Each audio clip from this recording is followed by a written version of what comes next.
ஒரு கோரிக்கை.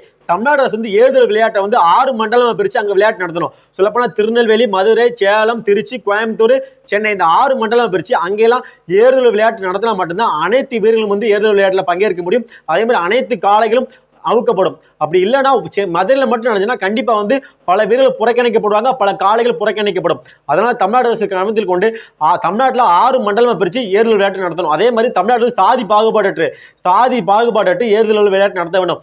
இந்த ஆண்டு நடைபெற்ற ஏறுதல் விளையாட்டுல வந்து காளைகள் களத்தில் விளையாட்டு சொல்லியோ ஆனா சாதி வீரர் நல்லா விளையாட்டு இருக்கு.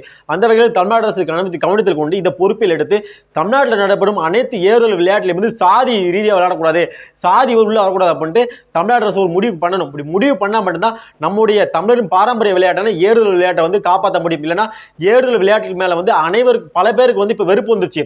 பல பேர் இதுக்கு ஏறுதல் விளையாட்டை வந்து பல பேர் போராடி பெற்று கொடுத்துருக்காங்க. அப்படி யாரெல்லாம் போராடினாலும் அவங்களே பல பேர் வெறுக்க ஆரம்பிச்சிட்டாங்க ஏறுதல் விளையாட்டை. காரணம் பார்த்தா தமிழ்நாடு அரசு செய்யும் கீழ்த்தனமான